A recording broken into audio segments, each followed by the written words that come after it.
Among all the living parrots today, one creature stands out as a truly unique species that doesn't resemble any extant parrot.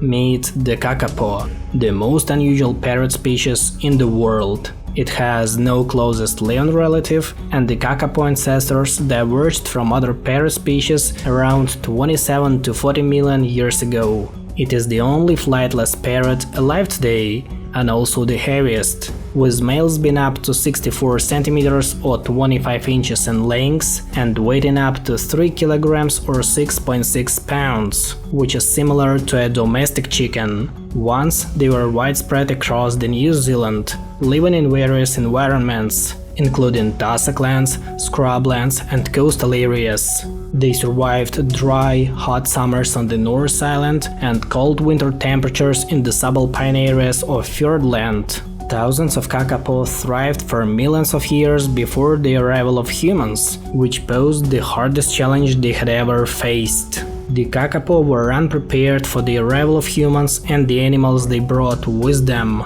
However, by observing parrots and their nature, we can understand why. The Kakapo is a species of large, nocturnal, ground-dwelling parrot with primarily yellow-green plumage, a large grey beak, short legs, and a short tail. It is also possibly one of the world's longest living birds, with a reported lifespan of up to 100 years. The Kakapo is a prime example of birds' evolutionary tendencies on isolated islands. With only a few predators and plenty of food, it has been affected by the island syndrome, which is characterized by a generally robust body physique and the absence of flying ability. Similar evolutionary changes have happened to many other birds of New Zealand, including the giant moa and the kiwi bird. The Kakapo was a highly successful parrot species in pre-human New Zealand. It had adapted well to evade birds of prey, such as house seagull and Isles harrier, which were its only predators. To avoid them, the parrot became nocturnal. When the Kakapo felt threatened, it would freeze to blend in within its surroundings. However, even at night, the parrot wasn't entirely safe, as it was preyed upon by the laughing owl. Yet, none of its predators made it to our days, so the Kakapo has been left alone. Thus, its adaptation to avoid avian predation have been useless against its new enemies, which is the reason for its massive decline since the introduction of dogs, cats and mustelids. Over the past 800 years, the environment of the Kakapo has changed dramatically, but the Kakapo itself has remained unchanged. The house seagull, which posed a major threat to all birds, became extinct, as did the giant moa, which played a crucial role in New Zealand's ecosystem. What makes the Kakapo unique among other parrots is its reproduction system. It is the only flightless bird with a lag breeding system. In this system, males gather in an arena and compete to attract females. The females then listen to the males as they display or lack. The Kakapo are solitary creatures, with adult males and females meeting only to breed, and the females raise their chicks alone. This parrot breeds in summer and fall, but only in years of good fruit abundance. On islands in southern New Zealand, they breed when the rimu trees fruit, which is once every 2 to 4 years. Elsewhere in New Zealand, they probably nested when southern beach seeded, but the triggers for breeding in some northern places, including Hauturu, are unknown. In breeding years, the male Kakapo takes to the stage in about December. Each male finds a prominent ridge, rock or hilltop with low-growing vegetation, creating a track and bowl system. This system consists of a network of tracks leading away from a shallow bowl-like depression in the ground. Once settled in the bowl, the male puffs up his thoracic air sac and produces a deep, low-frequency boom every 1 or 2 seconds. This sound can be heard up to 5 kilometers in the mountains. The male continues this display, which can last for up to 8 hours without a break, every night for 2 or 3 months. Female parrot lay between 1 and 4 eggs, slightly smaller than a chicken egg. The kakapo is classified as herbivorous because it eats a wide range of leaves and berries. This includes fruits from the tips of high remo branches, juicy supplejack vines, and orchard tubers that are dug up from the ground.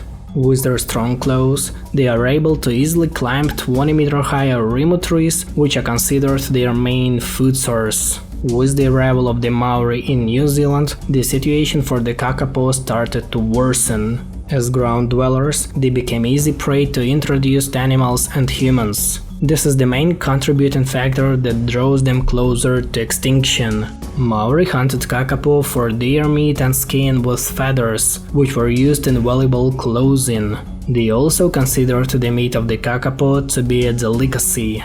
The name kakapo is Maori, derived from kaka, which means parrot, and po, which means night. With the arrival of the Europeans in the 19th century, the situation worsened for the kakapo. Once the colonialists learned about the parrot, they started hunting the kakapo for food and scientific curiosity.